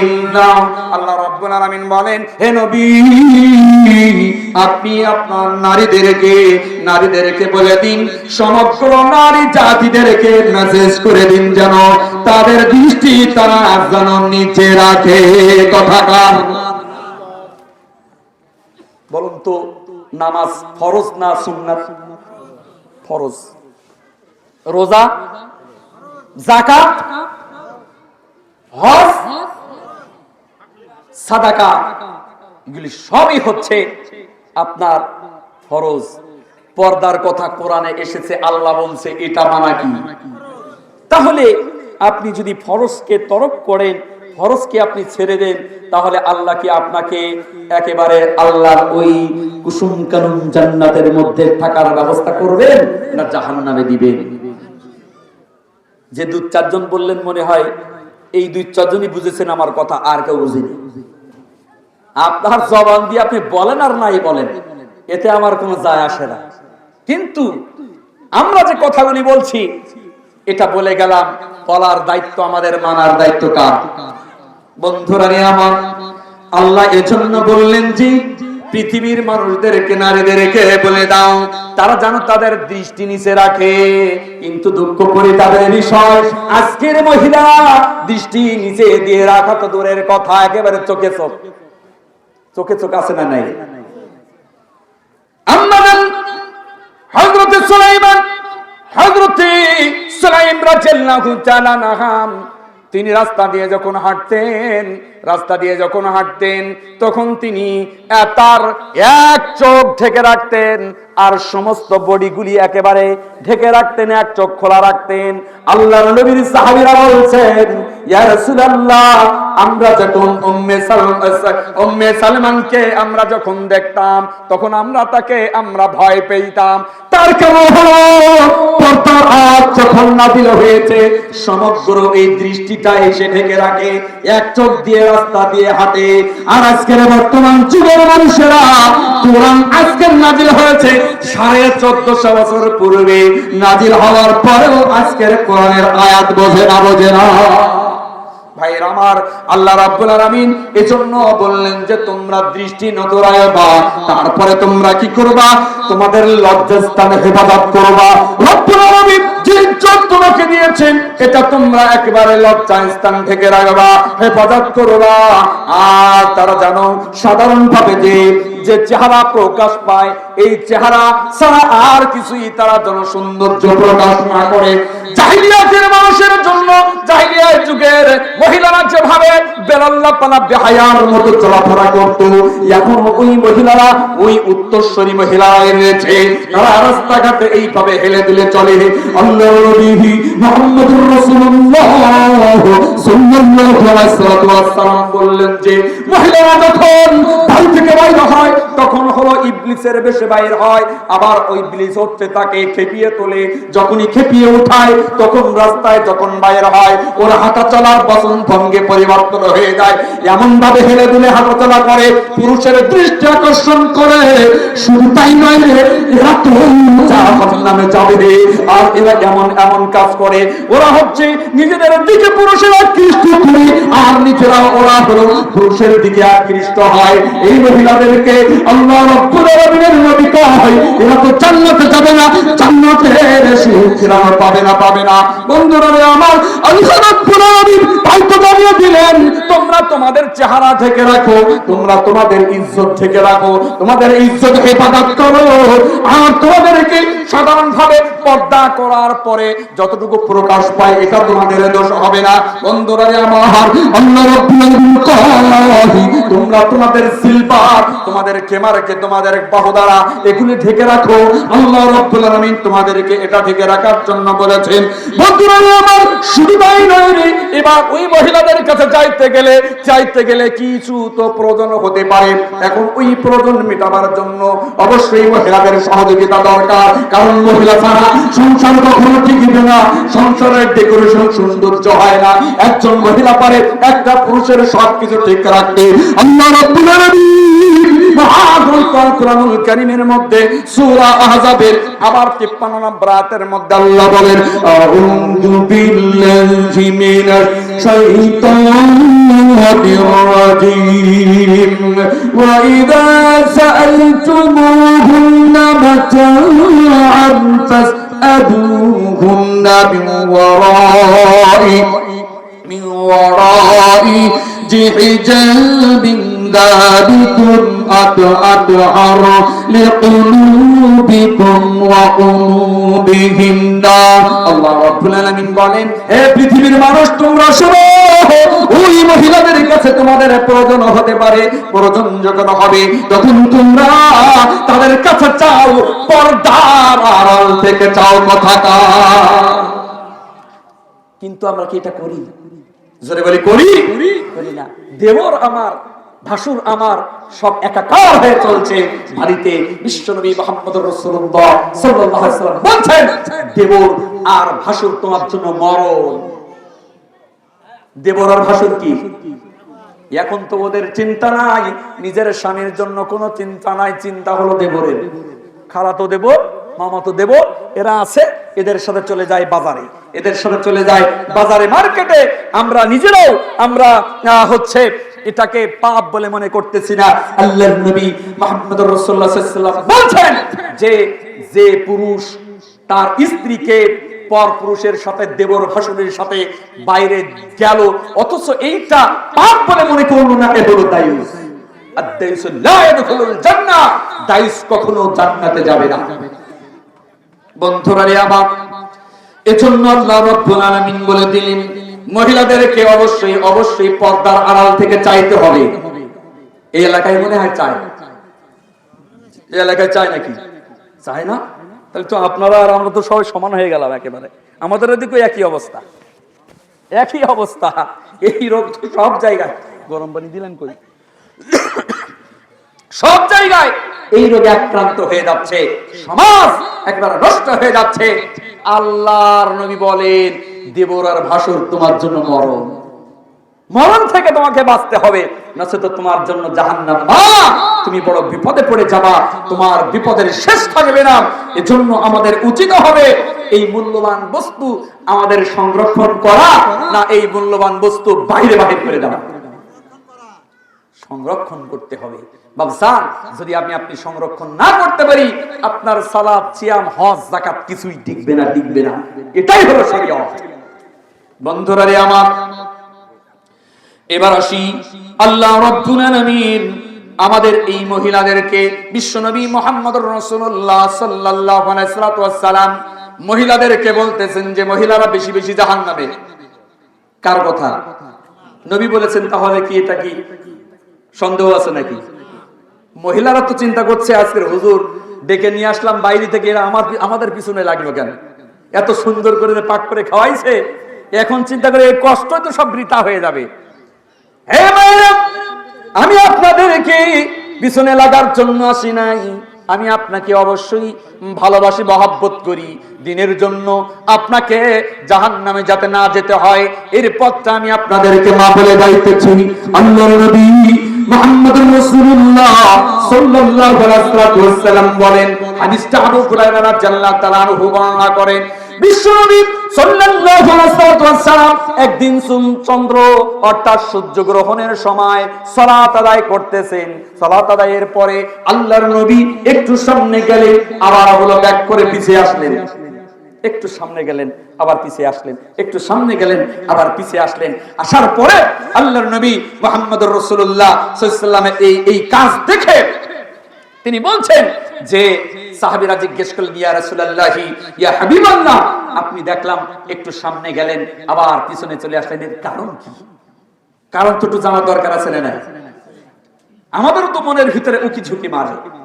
চন্দ্রগ্রহণ, সূর্য গ্রহণের সালাত রয়েছে, আমরা কি কেউ পড়ি? পড়ি না। আমরা কি করি? ওই যে এক্সরে প্লেট আছে, আর ওই যে মোবাইল শরীফের সামনে, টিভি শরীফের সামনে যে বসি, যে কিভাবে খাচ্ছে একটু দেখি। আর এটা আবার মানি যে চন্দ্রগ্রহণ, সূর্যগ্রহণ লাগলে যে সমস্ত মায়েদের পেটে বাচ্চা থাকে, এদেরকে আর খাইতে দেয় না। এরকম কুসংস্কার আছে না নাই? এটা আছে আমাদের সমাজের মায়ের, এটা আবার মানে যে খাইলে নাকি ওই মেয়ের ওর পেটের যে বাচ্চা হয়, ওই বাচ্চার নাকি গন্না কাটা হয়, অর্থাৎ এখান থেকে কাটা ছাড়া ফাটা ল্যাংলা এগুলি হয়। বন্ধুরা রে আমার, কিন্তু তা না, আল্লাহর নবী মুহাম্মদুর রাসূলুল্লাহ সাল্লাল্লাহু আলাইহি ওয়াসাল্লাম সূর্য গ্রহণের সালাত আদায় করলেন। করার পরে আল্লাহর নবী একটু সামনে গেলেন, আবার একটু পিছনে চলে আসলেন। সাহাবীরা বললেন, ইয়া রাসূলুল্লাহ, এর কারণটা কি আমরা আপনার কাছে জানতে চাই। আল্লাহর নবী কয় ওমান সাহাবিরা শুনো, আমি দেখলাম আমি জান্নাত দেখানো হলো আমাকে। জান্নাতের এত ফল বৃক্ষ, এত নাজ নিয়ামতগুলি দেখে আমি সহ্য করতে পারলাম না। জান্নাতের মধ্যে আমি দেখলাম আঙ্গুরের থোকা। এই আঙ্গুরের থোকাগুলি দেখে আমার বড় লোভ হইল, আমার বড় ইচ্ছা হইল ওখান থেকে এক থোকা আঙ্গুর নিয়ে আসি। আমি যদি ওখান থেকে এক থোকা আঙ্গুর নিয়ে আসতাম, তাহলে পৃথিবী কায়েম হওয়া পর্যন্ত তোমরা খাইতা, তদুপরি ওই আঙ্গুরের থোকা শেষ হইত না। সুবহানাল্লাহ বলবেন আগামী পরশুদিন।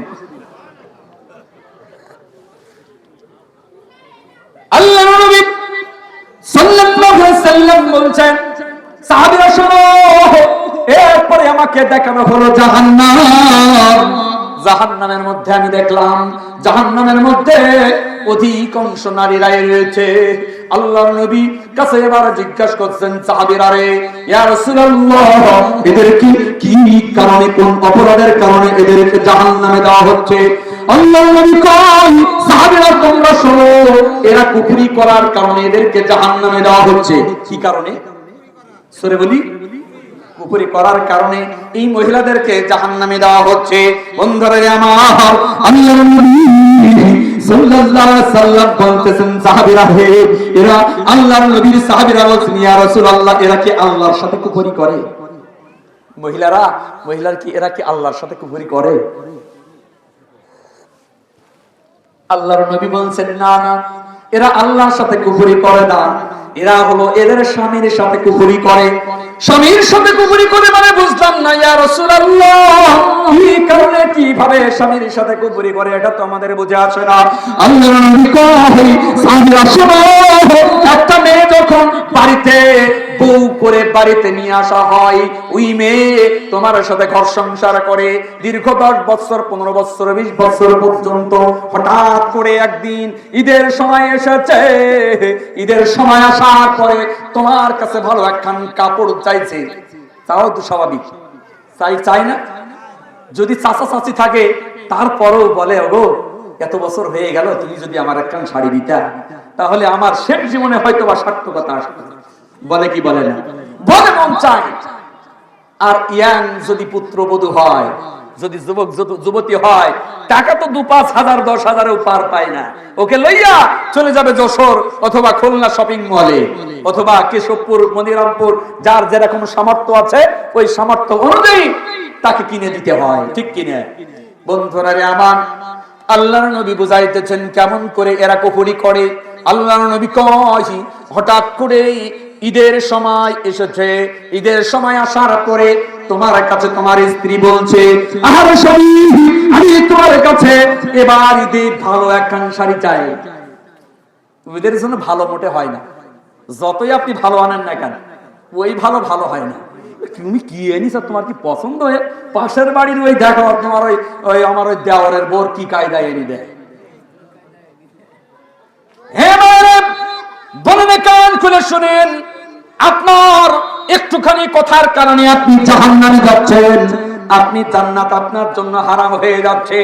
আল্লাহর নবী কয়, ওই স্বামীর কাছে যখন চায় তখন এবার স্বামী বলে, রে আমার প্রাণের স্ত্রী, আমার আর এবার ঈদে দেওয়ার মতো ক্ষমতা আমার নাই, আমি আস্তে করে তোমার জন্য আগামী কোরবানি ঈদের সময় তোমার কাছে আমি তোমার জন্য ভালো একখান কাপড় নিয়ে দেব। তখন ওই স্বামী, ওই স্ত্রী চট করে একখান কথা মুখ দিয়ে বলে বসে, আরে তোমার ঘরে আমি 20 বছর আসলাম, 10 বছর আসলাম, কিন্তু তোমার কাছ থেকে একখান ভালো শাড়ি আর ভালো ব্যবহার পাই নাই। কি কথা বলেছে? ভালো শাড়িও পাই নাই, ভালো পোশাকও পাই নাই, আর তোমার কাছে ভালো কোনো ব্যবহার পাই নাই। নারী চেনা যায়, বউ চেনা যায়। বউয়ের স্বার্থের বিরুদ্ধে একটা কথা বলবেন, দেখেন কেন, একেবারে পূর্বপুরুষ উত্তরসূরি যা যা আছে সব বলে দিবে। ও মন ভোলা, খুবই মন ভোলা। ওর কাছে বলেন, এই রহিমার মা, আমার ওই যে ঘড়িটা কোথায় রেখেছো? বলে, আরে দেখো না আমি রাখছি কোথায়, এটা যেমন আমার মনে পড়তেছে না। কিন্তু ওই মহিলা একটু স্বার্থে ঘা দেন, ওই বইয়ের স্বার্থে ঘা দেন, আপনি 10 বছর আগে আপনার মা কি বলেছে ওটা চটচট করে বলে ফেলবেন। ওরা এদিক থেকে ওদের মেমোরি শার্প খুবই।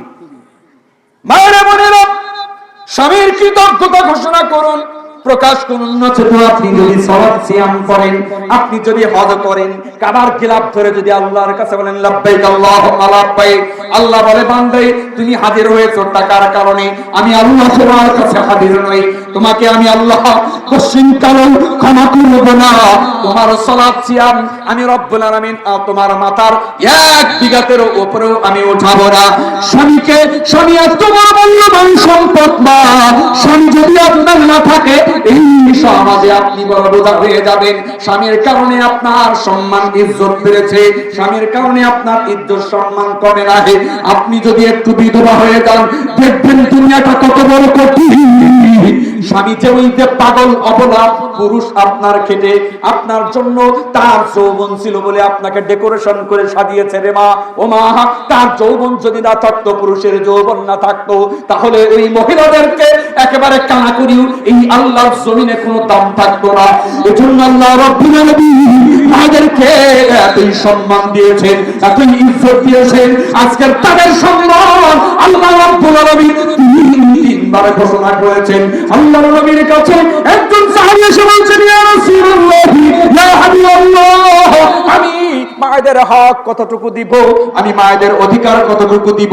সাহাবীরা আল্লাহর নবীর কাছে এসে তখন বলে, আল্লাহর নবী কয়, সাহাবী শোনো, ওরা যে তোমার আমার মা, বিশ্বের সকল মানুষের মা, ওদের করে আমরা ঘুমাই, ওদের মুখে দুধ খাইয়া জীবন বাঁচাই।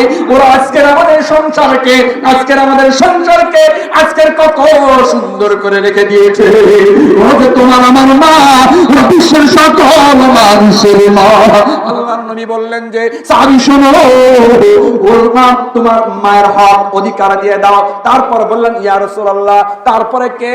তারপরে বললেন তোমার মা। তারপরে কে? তারপরে বললেন তোমার মা। তারপরে কে? তারপরে তোমার বাবা। বলুন তো দেখি, মায়েদের হক কম না বেশি? অধিকার কম না বেশি? আমার তাহলে বেশি হওয়ার পরেও এর চাইতে বেশি চাই, মায়েরা চলে যায় রাস্তা, যা আগেই বললাম। ও তো মামুলি ব্যাপার রে বাপজান, ও তো সকাল সন্ধ্যা না গেলেও ভাত হজম হবে না। মায়েরা বোনেরা, আপনাকে অবশ্যই বাড়িতে থাকতে হবে। যদি আপনি বাড়িতে না থাকেন, আজকে আপনার এতই সম্মান দিয়েছেন, আপনার পদতলে আমার আল্লাহ জান্নাত রেখে দিয়েছেন। পুরুষের বলে নাই, মায়ের পায়ের নিচে জান্নাত। তার মানে কি? আমরা তো দেখি আপাত দৃষ্টিতে মায়ের পায়ের নিচে কি কি দেখি? মাটি, মাটি দেখি। আজকে তার সেবা করে, মা বাবার সেবা করে যারা সন্তুষ্ট করতে পারবে, আমার আল্লাহ রাব্বুল আলামিন সন্তুষ্ট হয়ে যাবে। এই জন্য বলছে মা বাবার সেবার মধ্যেই হচ্ছে জান্নাত, তার পদতলে রেখে দিয়েছেন আমার আল্লাহ জান্নাত। তাহলে এত পাওয়ার দেওয়ার পরও আর কিসের পাওয়ার চাই, এটা তো আমার বুঝে আসে না। বন্ধুরা আমার, ও মায়েরা এবং বোনেরা, আমি আপনাদেরকে বলতে চাই, আপনাদের জন্য জান্নাতে যাওয়া সহজ। আল্লাহর নবী মুহাম্মদুর রাসূলুল্লাহ সাল্লাল্লাহু আলাইহি ওয়াসাল্লাম বলছেন, যে দরজা ইচ্ছে নারী যাবে জান্নাতে, 4টি গুণ থাকে যদি ওই নারীর সাথে। প্রথম নাম্বার, নামাজ পড়বে, ছাড়বে না কবু। 2 নম্বরে রোজা রাখবে বলেছেন প্রভু। 3 নম্বরে পর্দা করবে সদা সর্বদাই। 4 নম্বরে মেনে চলবে স্বামীর কথা। আল্লাহ রাব্বুল আলামিনের নবী বলেন, পৃথিবীর মায়েরা তোমরা শোনো, যদি তোমরা 4টি কাজ করতে পারো, তাহলে আমার আল্লাহর জান্নাতের যে কোনো দরজা দিয়ে যাইতে পারবা। ও মা, তোমার যে কত পাওয়ার দিয়েছেন, তোমার যে কত ক্ষমতা দিয়েছেন আমার আল্লাহ, আজকের এরকম ক্ষমতা পাওয়ার পুরুষের দেয় নাই। এজন্য আমাদেরকে আদর্শ মেয়ে খুঁজতে হবে, আমাদেরকে মুমিনা মহিলা খুঁজে বিবাহ শাদীর ব্যবস্থা করতে হবে। আল্লাহর নবী সাল্লাল্লাহু আলাইহি ওয়াসাল্লাম কয়, একটা ছেলে আর একটা মেয়েকে বিবাহ দিতে গেলে আপনাকে 4টি জিনিস দেখতে হবে। আগে দেখতে হবে তার হচ্ছে ধন সম্পদ, আগে দেখতে হবে তার হচ্ছে সুন্দর চেহারা, বংশ, ধন সম্পদ, তারপরে হচ্ছে দিনদারিত্ব। আল্লাহর নবী কয় এই যদি আগের তিনটা না হয় তোমরা দিনদারিত্বকে প্রাধান্য দাও। তিনটা যদি হয়ে যায় ওটা হলো তোমার জন্য ভাগ্য হয়ে গেল ভালো।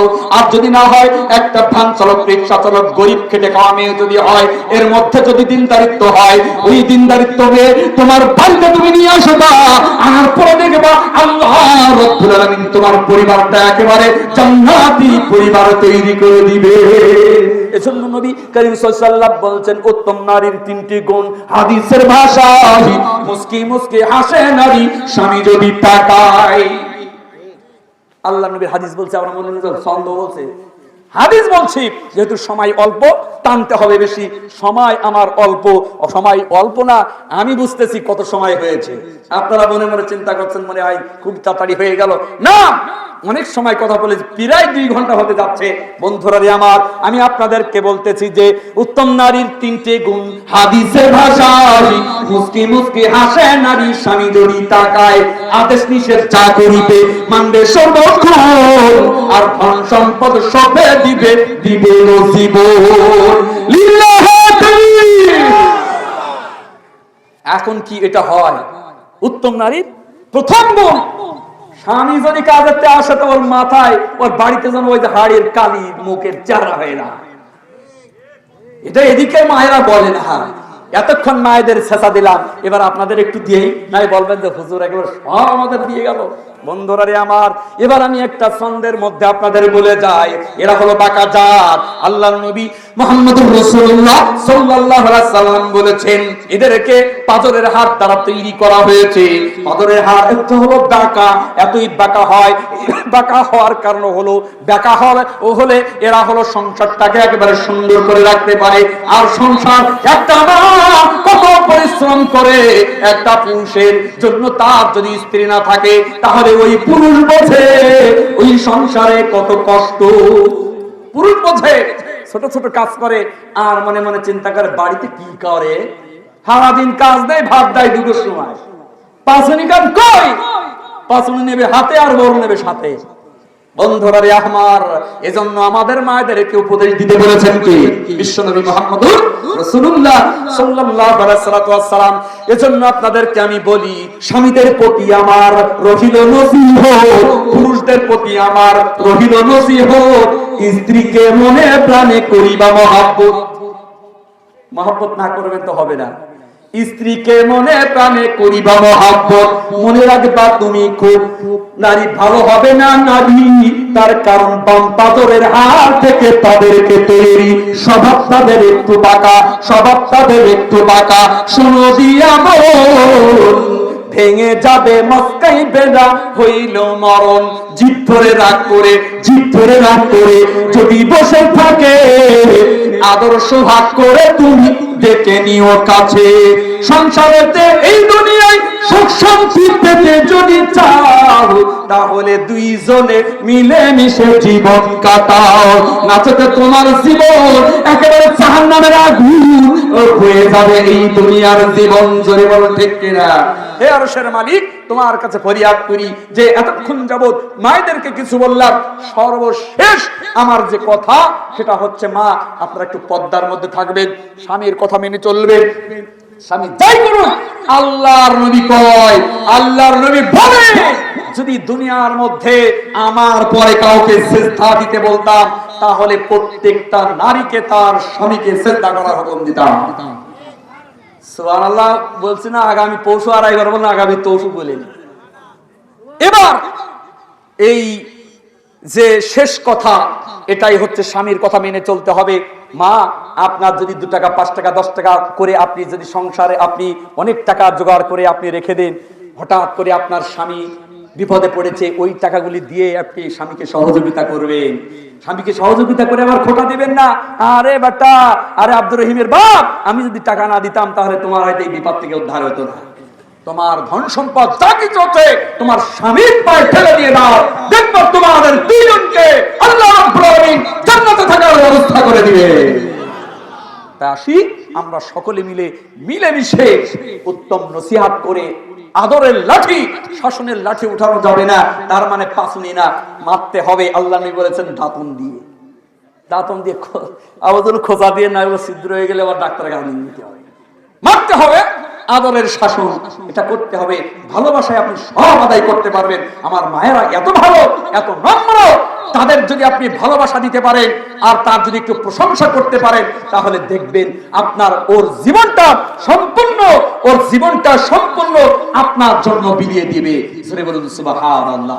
এবার শেষ আমি আপনাদের সাথে কথা বলি, একটু শেষ আমি আপনাদের কাছে বলতে চাই, আচ্ছা আজকের যে কোরআনের এই যে মাহফিল হচ্ছে, আজকের যে সমস্ত ভাইরা আজকের এটা করেছেন, এটা হোক আর এই যে কোরআনের আওয়াজ চলতে থাকুক, এটা আমরা চাই। কারা কারা তো হাত তুলে দেখাই তো, সবাই দেখেন। অনেক বুদ্ধিমান হাত উঠায়নি, আমি দেখেছি, এই চোখ দিয়ে আমি দেখতে পাচ্ছি, কারণ এ আমার একটা জায়গা, এখানে বসলে সবাই দেখা যায়। আল্লাহ দেখেছেন কার চোখ, আপনি আমাদের চোখ ফাঁকি দিল, আল্লাহর চোখ ফাঁকি দিতে পারবে?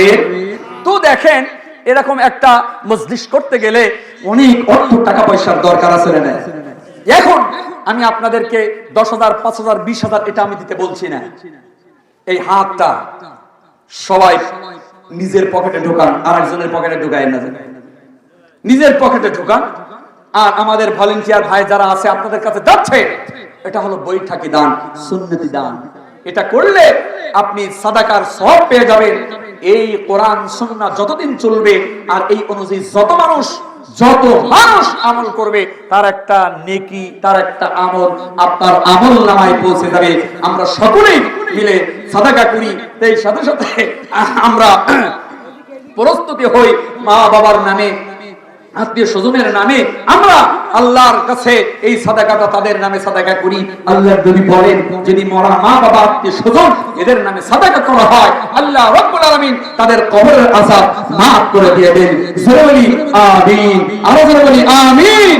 আজকের টাকা পয়সা ভাই সাথে যাবে না, টাকা পয়সা আমাদের কাছে আমরা কেউ নিয়ে যেতে পারবো না, তার কারণ কাপড়ের কাপড়ে কোনো পকেট নাই। এই কাপড়ের কাপড়ে পকেট নাই, এই টাকা পয়সা আপনি নিয়ে যেতে পারবেন না, কিছুই আপনার সাথে যাবে না। এজন্য কোরআনের মাহফিলে, কোরআনের ময়দানে আপনাকে দিয়ে সহযোগিতা করেন। কোরআনকে সহযোগিতা করা আজকের এদের আমাদের সহযোগিতা নয়, কোরআনকে আল্লাহর দ্বীনকে সহযোগিতা করা, এটাই হচ্ছে আমাদের কাম্য। হে আরশের মালিক, তোমার কাছে ফরিয়াদ করি আল্লাহ, আমরা এতক্ষণ যাবত যে কথাবার্তাগুলি শুনেছি কোরআন হাদিস মাফিক, কোরআন সুন্নাহ মাফিক আমরা যা শুনেছি, রব আগে আমাদেরকে মানার তৌফিক দাও, তারপরে তুমি আমার শ্রোতাদের মানার তৌফিক দাও। হে আরশের মালিক, তোমার কাছে এই ফরিয়াদ, এই আশা ব্যক্ত করে আজকের আলোচনা এখানেই ইতি করলাম। আকুলি কওলি হাযা আস্তাগফিরুল্লাহ লি ওয়া লাকুম ওয়া লিসাইরিল মুসলিমিন। আসসালামু আলাইকুম ওয়া রাহমাতুল্লাহি ওয়া বারাকাতুহু। আলহামদুলিল্লাহ, জাযাকাল্লাহ।